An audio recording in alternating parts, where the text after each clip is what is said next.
Now, bear in mind, I've only watched maybe 50 of the 92 Best Picture winners that there are.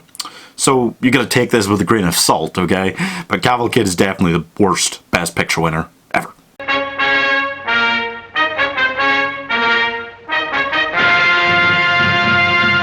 So we continue on our road slowly getting through all of the Best Picture winners ever. That's right, Cavalcade is from 1933, and if you're wondering how such a shitty film won Best Picture in 1933, just ask yourself, can you really name any other movie that came out in 1933? So this was basically a recipe for disaster. It was full of actors that you've never heard of, which was always a bad sign back in the 30s. You didn't normally have someone to, you know, lift this to the heights of, oh, I'll go see that person, you know?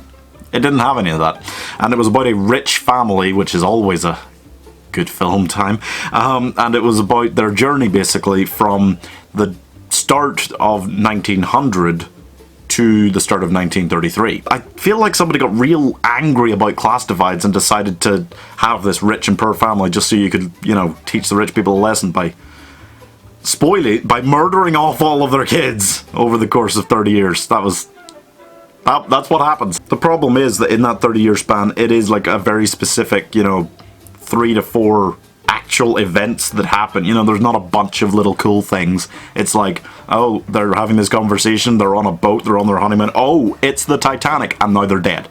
Okay. And it's like, oh, the First World War, it's happening, and the women are sitting at home talking about it, and then it shows one scene of the son meeting his dad out there, and then the son's dead. Okay.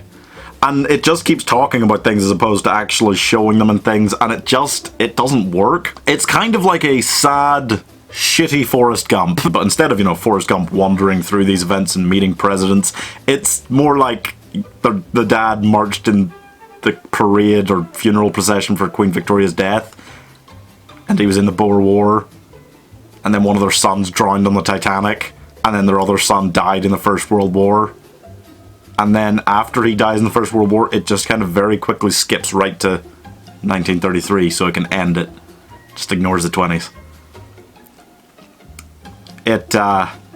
It's shit. So yeah, their kids die, and then the poor family, well, the dad of that dies because he's like a drunk. But then the daughter, she becomes like a successful singer and dancer, and, you know, is well regarded, and therefore suddenly the flip, because instead of having rich kids and poor kids, you've got dead kids and rich kid.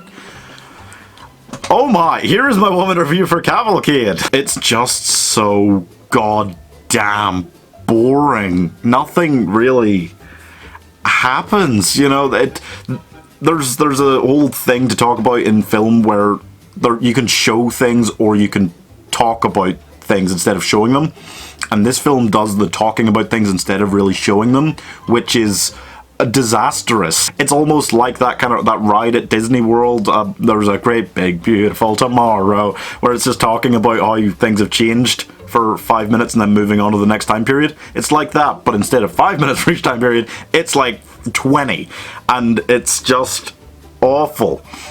I don't like it. I don't like it, and I don't see how it won Best Picture, but again, I can't think of a single other film from 1933. I'm giving this 42 out of 100, which is less than half the score I'll give Forrest Gump. When I get to marking that, it's just really shitty Forrest Gump.